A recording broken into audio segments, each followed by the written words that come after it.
Mes chers compatriotes, les traditions républicaines de notre pays m'amènent une nouvelle fois, à la veille du 17 août, date gravée dans notre histoire et dans notre conscience collective, à m'adresser à vous. Cette occasion solennelle de célébration de l'anniversaire de l'indépendance de notre cher pays est aussi un moment fort du devoir de mémoire, d'introspection et de projection vers l'avenir. Un avenir que nous voulons serein, sécurisant et radieux pour chaque Gabonaise et pour chaque Gabonais.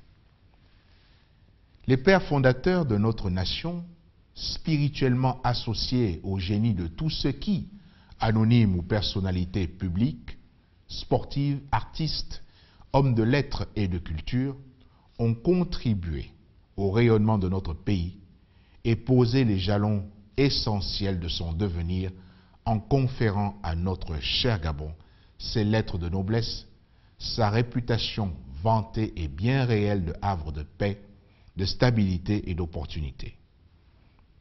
Il nous appartient à nous tous de consolider et de perpétuer ces acquis et prérequis, sans lesquels il n'y a pas de progrès soutenu ni de développement durable. Nous devons nous atteler, chacun à son niveau et dans son rôle, avec une pleine conscience de nos défis et responsabilités, dans un monde de compétition exacerbée, où chaque peuple, chaque nation, doit s'inventer un avenir et s'assumer de plus en plus et de mieux en mieux. Notre jeune compatriote, Anthony Obam, vient de nous en offrir la plus belle des illustrations en remportant la première médaille olympique de notre histoire, remplissant nos cœurs de joie et de fierté. Mes chers compatriotes, quelle coïncidence et quelle occasion plus belle et propice que ce couronnement de l'effort et la fête de l'indépendance pour nous interroger tous ensemble sur notre relation personnelle avec notre pays, notre volonté et notre devoir de l'honorer, notre manière d'être les uns avec les autres en privilégiant tout ce qui nous unit au-delà de nos particularismes et individualités. Être Gabonais aujourd'hui, c'est avoir pleine conscience d'appartenir à une grande nation. Oui, mes chers compatriotes, le Gabon en pleine construction doit être grand dans notre cœur. Le Gabon doit être fort de ses richesses naturelles, de son identité plurielle, de sa culture rayonnante. Une nation dont le ciment essentiel est et doit rester l'amour de notre pays, le culte de notre patrie, comme toutes les grandes nations qui attirent l'intérêt. Le Gabon est à la fois un exemple d'enracinement, d'ouverture et d'intégration. C'est pourquoi notre pays doit assumer sa démographie diversifiée. Notre pays doit œuvrer en toutes circonstances en faveur d'une cohésion nationale plus accrue. Notre pays doit combattre l'ethnocentrisme, le tribalisme, la haine de l'autre. Toutes choses qui, sous d'autres cieux, ont conduit à des catastrophes innommables. Le spectacle désolant de peuples en conflit, tourmentés, déchiquetés, décimés et en perdition, doit, si besoin en était encore, nous en convaincre. Ce qui nous unit en tant que Gabonais est autrement plus fort que tout ce qui est utilisé comme ferment de la division, de la dispersion, de l'effritement social et qui ne peut avoir comme finalité et résultat que l'instabilité et la régression. Je suis convaincu que telles ne sont pas les options du peuple gabonais. Mes chers compatriotes, nous devons tous être fiers de raconter l'histoire de notre pays aux générations présentes et futures, ainsi qu'au monde entier, car elle est belle notre histoire. Elle est franche, elle est vraie.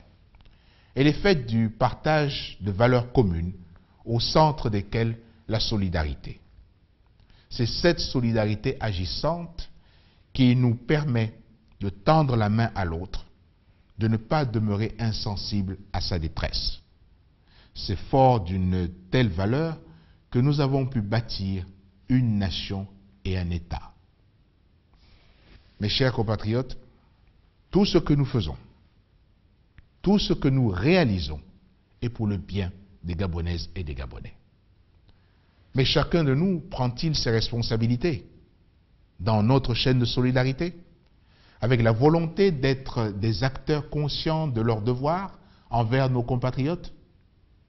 Comment expliquer, en effet, des situations analogues à celles d'un patient qui, muni de sa carte CNAM-GS, arrive dans un hôpital nouvellement construit ou rénové avec une garantie de financement et que les personnels qui doivent le prendre en charge le poussent dans d'autres Gabonais vers une clinique privée?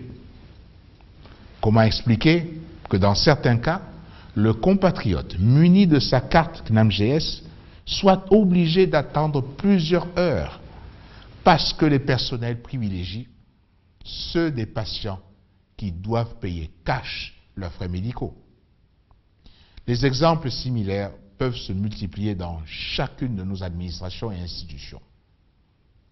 Encore une fois, sans les citoyens, il n'y a pas d'administration et toutes les réformes doivent s'inscrire dans la perspective d'une meilleure qualité de service à rendre aux citoyens, par ailleurs contribuables.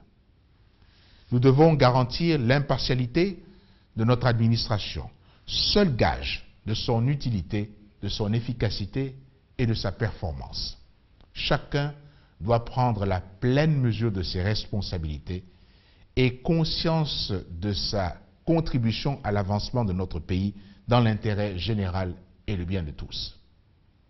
Nous avons particulièrement, nous, la classe dirigeante, qui a succédé au père fondateur et qui connaît le rôle qu'elle a joué dans notre histoire récente, un devoir d'humilité et de mesure, de responsabilité et de générosité.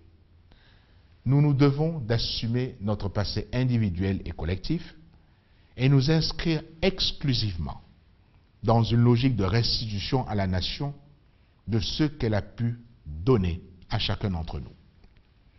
Grâce à nos efforts inlassables, notre pays a désormais un faible taux d'endettement qui lui permet de soutenir une forte croissance située aujourd'hui à 6,5%.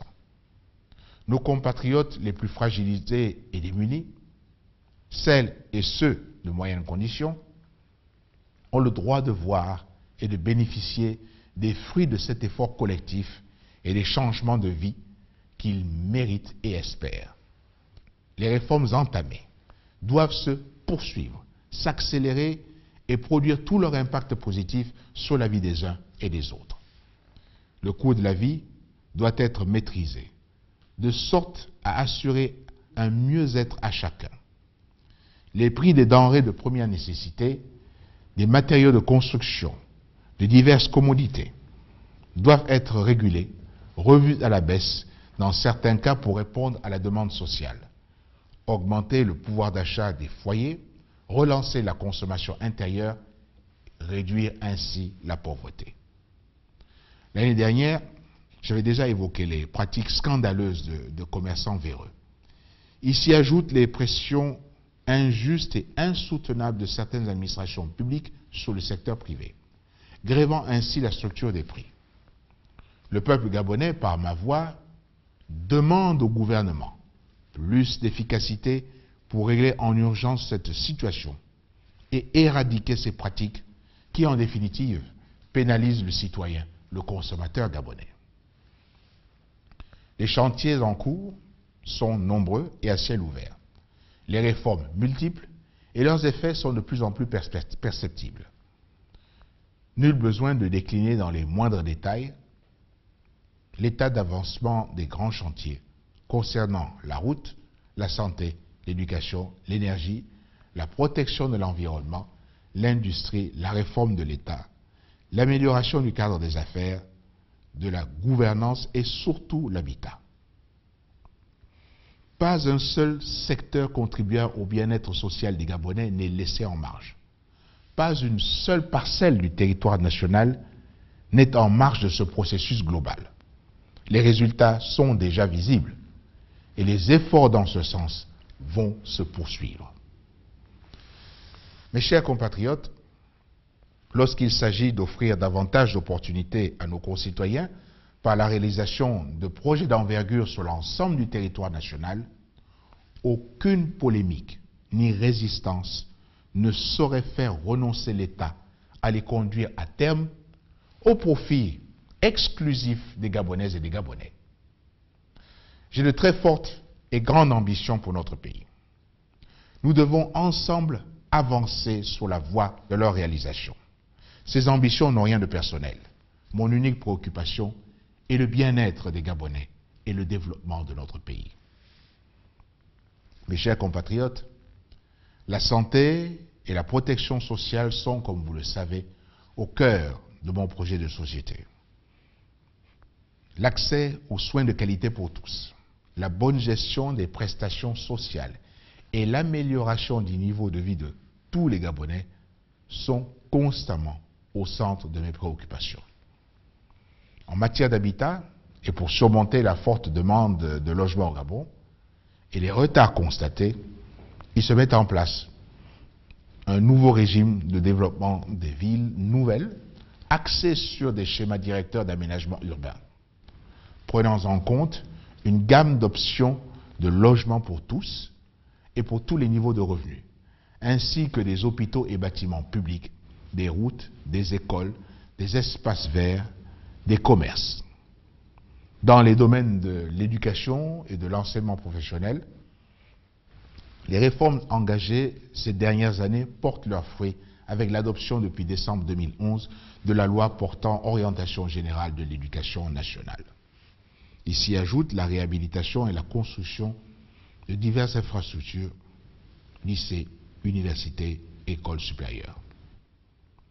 La réforme en profondeur du système d'attribution des bourses pour une gestion plus transparente, respectueuse de l'égalité des chances, permettra de plus en plus une meilleure adéquation entre l'orientation et l'offre d'emploi. Mes chers compatriotes, je vous ai toujours tenu le langage de la sincérité. La réalisation de nos ambitions est à notre portée. Notre pays a besoin de nos énergies convergentes, de nos intelligences, de notre savoir-faire et notre mobilisation pour renforcer et concrétiser les projets qui s'intègrent dans notre processus de développement. Nous avons tous ensemble de bonnes raisons d'espérer et d'agir, d'innover et d'impulser des énergies nouvelles, de vivre et de faire progresser notre pays avec la bénédiction du Tout-Puissant. Nos équipes nationales de football, les Panthères lors de la CAN 2012, et plus récemment les Panthéros lors des Jeux Olympiques, ont illustré notre volonté d'agir et notre capacité à accéder au plus haut niveau, offrir au monde les plus belles images de notre pays et de son peuple. Et c'est l'occasion pour moi de rendre un hommage à notre jeunesse. Je voudrais lui dire que le lendemain, c'est elle. Qu'elle prenne aujourd'hui conscience que c'est pour elle que nous nous engageons et c'est avec elle que nous réussirons. Je voudrais demander à cette jeunesse de construire sereinement et dignement son avenir et de ne laisser personne le lui voler, ni l'utiliser à des fins politiciennes. Mes chers compatriotes, dans son célèbre discours du 2 décembre 2007, Omar Bongo Ondimba, mon illustre prédécesseur, disait, et je cite, « Depuis 1990, nous consacrons beaucoup trop de temps à la politique. Cette étape était nécessaire dans le renforcement du processus de construction nationale. Nous avions besoin de discuter, de nous disputer parfois. Nous avions besoin de nous comprendre pour mieux nous accepter dans nos différences. Désormais, trêve de joutes politiciennes. Que la classe politique gabonaise cesse de se parler à elle-même et pour elle-même. Que la classe politique parle du pays et pour le pays qu'elle doit servir. Que la classe politique parle du peuple et pour le peuple qu'elle doit représenter. » Fin de citation. Mes chers compatriotes, depuis bientôt 3 ans, nous nous sommes engagés dans des efforts inlassables pour développer notre pays, attirer des investisseurs nouveaux et transformer notre économie, afin qu'à l'image des autres pays du monde et d'Afrique, qui ne sont pas plus nantis que nous puissions contribuer à rendre nos concitoyens plus heureux. Oui, les Gabonaises et les Gabonais ont le droit d'être heureux dans leur pays. Ils ont le droit de vivre dans un environnement dont ils puissent être fiers eux-mêmes et pour leurs enfants. C'est à cette fin qu'ils m'ont porté la tête de l'État. Je ne vais pas laisser notre pays entre les mains de ceux qui, après avoir été aux affaires et s'être illustrés par la trahison, la manipulation, l'enrichissement personnel, l'intolérance et le mépris des populations, veulent aujourd'hui casser et détruire le Gabon. La responsabilité qui m'incombe est de ne pas laisser ceux qui appellent à la violence et à la haine ethnique briser notre vivre ensemble. Je ne vais pas laisser la chanlie s'installer au Gabon. Force doit rester à la loi et force restera à la loi. Gabonaises, Gabonais, nous sommes du nord ou du sud, mais nous sommes Gabonais avant tout. Nous sommes de l'est, de l'ouest, du centre, mais nous sommes Gabonais avant tout. Le Gabon, c'est ce qui nous unit, c'est ce qui nous fait. Nous n'avons pas un pays de rechange. Gabonais nous sommes, Gabonais nous resterons. Excellente fête de l'indépendance à tous et à chacun. Que Dieu bénisse notre pays. Vive la République.